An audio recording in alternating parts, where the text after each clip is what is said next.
ভোকাবুলারির ক্ষেত্রে রেগুলার পড়তে হবে এবং জাস্ট মুখস্থ করার যে টার্গেট এটা না নিয়ে তুমি রিডিং পড়তে থাকো, একটা সময় হয়ে যাবে। আর যদি গ্রামারের কথা বলো, গ্রামার আসলে বেসিক জিনিসটাই প্র্যাকটিসের উপর। প্র্যাকটিস বলতে তুমি, হ্যাঁ আমি 10টা রুল পড়েছি, ওকে আমি রুল জানি মানে যে আমি পারি, এটা কিন্তু না। এটা একদম ম্যাথের মতো, তুমি যতক্ষণ না ওইটা প্র্যাকটিক্যালি অ্যাপ্লাই করছো ততক্ষণ আসলে নলেজটা পারফেক্ট হয় না, পূর্ণ হয় না। তো সেক্ষেত্রে আমরা কি করব, আমরা আগে তো রুলগুলো পড়বো, পড়ার পর তুমি হয়তো 1 ঘন্টা ধরে রুল প্র্যাকটিস করলে, জাস্ট কম্পারিজনের জন্য বলছি, 5 ঘন্টা তুমি কোশ্চেন সলভ করবে। ঠিক আছে, 20-80% এরকম একটা পার্সেন্টেজে ভাগ করো যে 20% আমি রুল পড়বো, 80% কোশ্চেন সলভ করবো। কোশ্চেন সলভ করার প্যাটার্নটা কীরকম হবে, কোশ্চেন সলভ করার ক্ষেত্রে অবশ্যই অবশ্যই তুমি একটা কোশ্চেন যখন সলভ করছো তোমাকে জানতে হবে এই কোশ্চেনটা কীভাবে হচ্ছে। আর যখন তুমি রিজনটা জানবা তখন ওই একটা রুল তোমার মাথায় কাজ করবে। সো এখানে দুইটা জিনিস হবে, যে একটা কোশ্চেন আসলে কী ধরনের কোশ্চেন আসে এটা জানলা, এবং তুমি যখন একটা কোশ্চেন নিয়ে অ্যানালাইসিস করছো, চিন্তা করছো, তখন কিন্তু ওই রুলটাও আমার রিভিশন হয়ে গেল, যেটাকে আমরা অ্যাক্টিভ রিকল বলি, পড়াশোনার সব থেকে supreme level active recall. Actively যখন আমরা কিছু মনে করি এবং এটা দীর্ঘ সময় মনে থাকে। ঠিক আছে, এখন প্রশ্ন, পড়ার ক্ষেত্রে আমরা কোন বই ফলো করব।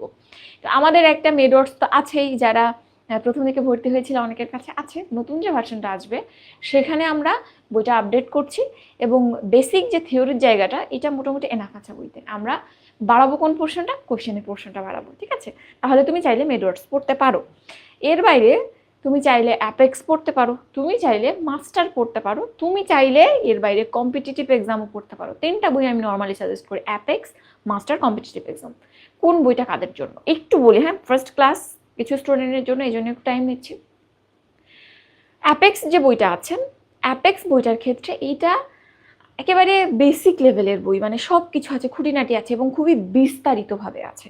তবে কিছু জায়গা আছে খুবই সুপ্রিম, মানে খুবই কঠিন স্তর, বা আমরা বলি না যে ইজি, তারপরে হচ্ছে মিডিয়াম, তারপর হার্ড, হার্ড লেভেলের পোর্শন এখানে বেশ ভালো সংখ্যকই আছে। তো এখানে যেহেতু ভ্যাস্ট জিনিস, একটু কঠিন আছে, স্ট্যান্ডার্ড আছে, এবং হায়ার লেভেলের স্টাডিজের জন্য, বিসিএস এর জন্য, পরবর্তী চাকরির জন্য বইটা ভালো।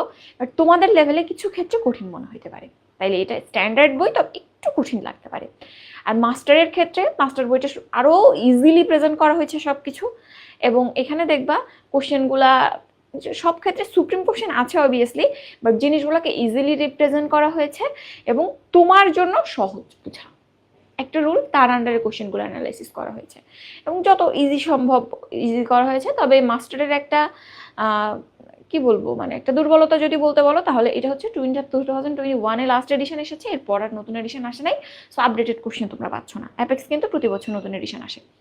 আর কম্পিটিটিভ এক্সামের ক্ষেত্রে সব থেকে বড় যেটা সুবিধা সেটা হচ্ছে যে একটা প্রশ্ন তুমি যখন সলভ করবা দেখবা তার নিচে ব্যাখ্যা দেওয়া আছে, অন্য কোনো বইতে তুমি এরকম ব্যাখ্যা পাবে না এর প্রত্যেকটা কোশ্চেনের ব্যাখ্যা।